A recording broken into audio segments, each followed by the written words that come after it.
مولانا شبلی نعمانی سے کسی نے پوچھا کہ بڑا آدمی بننے کا آسان نسخہ کیا ہے؟ انہوں نے جواب دیا، کسی بڑے آدمی کے اوپر کیچڑ اچھالنا شروع کر دو۔ اصل یہ ہے کہ کام کی دو قسمیں ہیں، ایک کام وہ ہے جو معروف میدانوں میں ہوتا ہے، دوسرا وہ جو غیر معروف میدانوں میں کیا جاتا ہے۔ معروف میدان میں زور دکھانے والا آدمی فوراً لوگوں کی نظروں کے سامنے آ جاتا ہے، اس کے برعکس غیر معروف میدان میں محنت سے آدمی کو نہ شہرت ملتی ہے اور نہ مقبولیت۔ جس چیز کا عوام میں چرچا ہو اس کے ساتھ اپنے کو ملانے میں آپ کا چرچا بھی بڑھے گا، اور جس چیز کا عوام میں چرچا نہ ہو اس کے ساتھ لگنے میں آپ بھی چرچے سے محروم رہیں گے۔ اگر آپ کسی مسلمہ شخصیت کے خلاف بولنے لگے، کسی مشہور معاملے کو اپنا نشانہ بنائیں، کسی حکومت سے ٹکراؤ شروع کر دیں، کوئی عالمی عنوان لے کر جلسہ جلوس کی دھوم مچائیں، تو فوراً آپ اخبار کے صفحہ اول میں چھپنے لگیں گے۔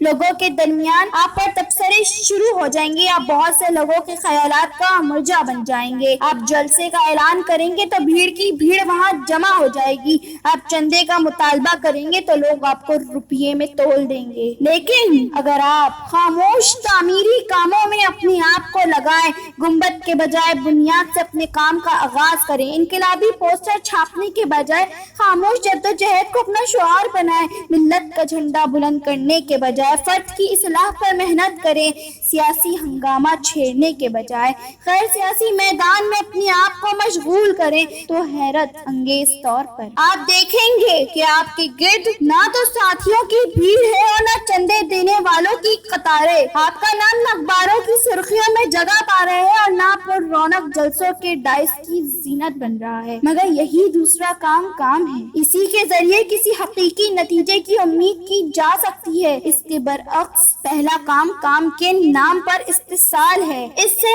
شخصی قیادتیں تو ضرور چمکتی ہیں مگر قوم اور ملت کو اس سے کچھ ملنے والا نہیں۔ ایک اگر کام ہے تو دوسرا صرف نام ہے۔